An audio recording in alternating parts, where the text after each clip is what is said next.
Oi gente, tudo bem com vocês? Vanessa Rodinick passando para nossa conversa com profissionais. E agora a gente vai discutir um pouquinho sobre como trabalhar com a criança ou com o adolescente que apresenta uma disfunção na sua atenção. Seja ela uma distração, uma falta de concentração ou o próprio déficit de atenção. O que fazer com o déficit de atenção em sala de aula? Como proceder num ambiente escolar onde você precisa que a criança tenha sua conduta de atenção para você melhorar e ajudá-la na aprendizagem significativa, e quando isso não ocorre, o que fazer? Vamos conversar um pouquinho sobre isso? Vem comigo então! Antes da gente começar, gostaria de pedir para você se inscrever no nosso canal, compartilhar nas suas redes sociais, marcar pessoas que precisam dessas orientações e também nos pedir ajuda quando necessário, para que juntos possamos construir e crescer de uma forma significativa na nossa própria aprendizagem também. Gente, vamos partir do pressuposto que quando a gente fala em atenção, a gente está falando muito do foco atencional. O quanto tempo uma criança ou um adolescente consegue ficar prestando atenção numa aula, seja ela expositiva, seja ela mais auditiva, né? Mas que ela consiga observar, adquirir o conhecimento que você está passando naquele momento. Para muitas crianças, para muitos cérebros, né, inclusive de adolescentes e adultos, é muito difícil ficar mais de um período curto, por exemplo, prestando atenção ou focado naquilo que a professora está falando. Porém, tem cérebros específicos que é difícil ficar um curto tempo. Então, tem crianças que realmente elas têm um prejuízo muito grande na atenção, e não se engane, gente, elas sofrem com isso também. Não é só o professor, não é só o profissional. No ambiente clínico, a criança também sofre com esse prejuízo. E com o tempo ela vai se dando conta de que isso traz prejuízo para ela e que ela também não sabe o que fazer. Ela também não sabe como melhorar isso. E aí ela começa a transferir toda essa dificuldade do foco atencional para o comportamento ou para o emocional, o que daí dificulta ainda mais o trabalho do profissional, né? Então, algumas dicas muito importantes para dentro da sala de aula e para ambientes clínicos também é a gente prestar atenção no fator tempo. O quanto tempo? Existe uma média para uma criança de 3 a 4, de 5 a 6 anos prestar atenção numa sala de aula? Não existe uma média, mas quanto mais o cérebro vai adquirindo maturidade cerebral, a gente entende que mais tempo você consegue ter essa atenção, você consegue reter essa atenção. Porém, isso não é base para todo mundo. Tem cérebros extremamente atenciosos, mesmo não estando focados em você.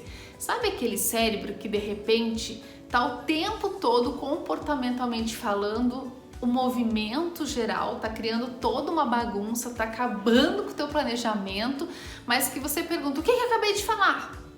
E ele vai lá e te responde tudinho. Por quê? Porque ele manteve o foco atencional em você, mas o movimento corporal, que a gente chama, ele estava focado em outra coisa. Mas ele consegue fazer essa distinção. Talvez ele não te dê exatamente aquilo que você falou, da mesma forma como você falou, com a pontuação, com a integração que você pediu, mas ele deu sim a resposta que você queria, da forma dele. Isso já está valendo. Porém, tem cérebros que eles entram num processo de foco atencional muito curtinho. E aí o que acontece com esse cérebro? Ele vai fragmentando. Um pouquinho da explicação aqui, caiu uma caneta no chão. Um pouquinho da atenção aqui, alguém abriu a porta. Um pouquinho da atenção aqui, passarinho passou na janela. Um pouquinho da atenção aqui, alguém caiu, derrubou uma caneta, enfim, tá? E o que vai acontecendo com isso? Ele vai fragmentando, ou seja, ele não tem o todo. E quando ele não tem o todo, aquilo não se torna significativo, porque, o que a prof falou mesmo? Eu lembro que ela falou isso, mas o que é isso? Para que eu vou usar? Aonde que a professora vai cobrar isso? Já não sei, eu só lembro que ela falou isso na sala. Então, como que você vai construir esse pensamento para poder lá no final ter uma resposta ou ter a aquisição do conhecimento completo? Não tem como. E é esse cérebro, é essa criança que a gente precisa ter um pouco mais de atenção, e é disso que a gente vai falar agora. Como fazer isso? Primeiro, pense sempre na hipótese de criar uma expectativa sobre aquilo que você vai ensinar ou que você vai reproduzir. Sempre cria expectativa no outro, tá? A expectativa de, vou aprender algo novo, de que a professora vai trazer um material legal, olha, amanhã a gente vai, entende? Então você vai criar uma expectativa que pode vir a se tornar uma perspectiva dependendo da tua abordagem, mas enfim, isso já é um outro tema, né? Criei expectativa, que é o desejo de aquilo acontecer. Claro, a gente não tá falando aqui de ansiedade, então a gente vai entrar num outro critério também. Criou expectativa, ótimo. Depois observe o que a criança já sabe daquilo que você falou, o que já é pleno domínio dela, ela já entendeu. Pegue isso, dê função para essa criança que é mais movimento, que é mais vida, que não consegue ficar muito tempo parada e que você percebe que o foco atencional tá a 1000, né? Já perdeu várias vezes e voltou. Então, tenta trazer aquela criança assim, ó, qual que é a função? Que função que eu vou dar para ela? Você vai ser meu ajudante. É você que vai montar aqui pra prof, é você que vai organizar o espaço, você cuida do papel pra mim, tá? Cuida da responsabilidade, porque aí ela se sente importante, ela vai, opa, ótimo, então aí eu que vou ajudar a prof, porque enquanto você não falar pra ela assim, ó, agora você pode me dar o papel que você tava cuidando, você vai ver que acabou o foco atencional.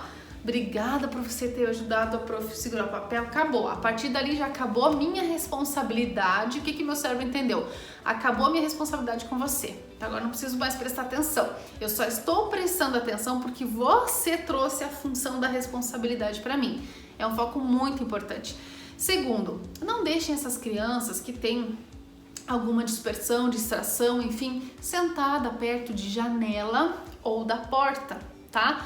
Por quê? Porque qualquer ruído externo, qualquer estímulo externo vai tirar o foco atencional. Então assim, alguém tá gritando lá na outra sala, lá de fora, com a porta fechada, mas ela tá ali na parede, quase entrando dentro da parede para escutar. Ou tem um passarinho na janela e ela vai olhando e foi, acabou a aula, né? Acabou a aula, ela não sabe o que teve, o que não teve, o que tem de tarefa, então assim, não deixa ela assim, né? Perto desses dois contextos. Outra situação bacana é você sentar ela no máximo na segunda carteira e de preferência que ela tenha o quadro todo na atenção dela. Então ela tá sentada na primeira ou no máximo na segunda, mas ela consegue ter a dimensão toda do quadro e da circulação da professora. Então a mesa da professora tá próximo dela, mas a professora circula ali, ela tem como ver. Porque se ela tiver que fazer esse movimento para acompanhar a professora ou esse movimento para enxergar no quadro, perdeu o foco atencional, já foi. Assim ela não precisa, ela pode prestar atenção ali.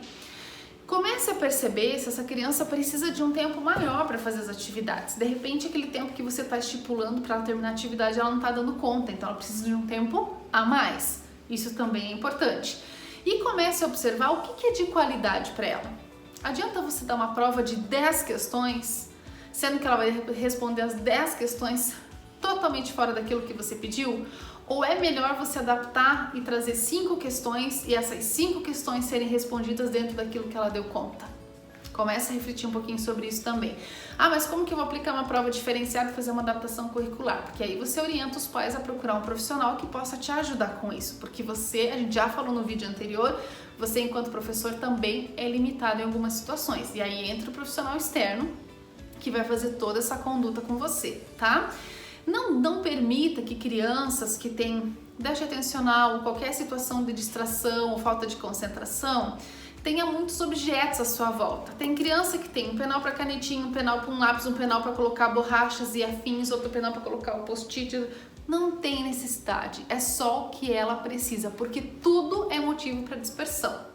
Então não precisa, tá? Não precisa trazer a coleção de chaveiro para escola, não precisa trazer a coleção de lenço, de cartinha, não sei do que, não precisa.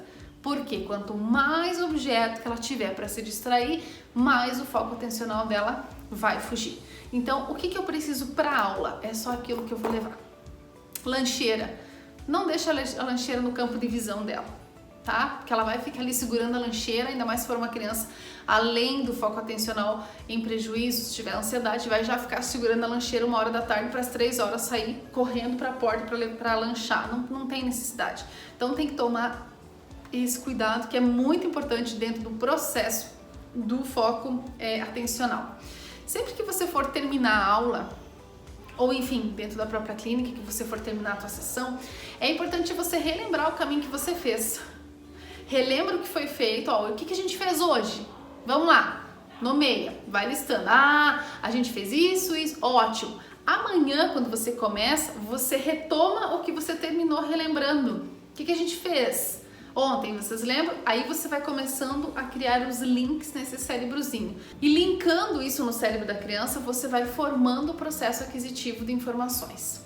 Tá? Isso é muito importante, ok, gente? Essas foram algumas pequenas dicas do que a gente pode fazer com uma criança que tem falta de foco atencional no momento da aula, ou de uma palestra, ou de uma aplicação de atividade, ou até adultos no seu ambiente de trabalho. Se alguém quiser mais orientações específicas, entre em contato conosco que a gente ajuda vocês. O nosso próximo vídeo para profissionais vai falar sobre a questão comportamental com o prejuízo da atenção, as duas coisas juntas. Espero vocês na semana que vem aqui, tá bom? Até o próximo vídeo. Tchau, tchau!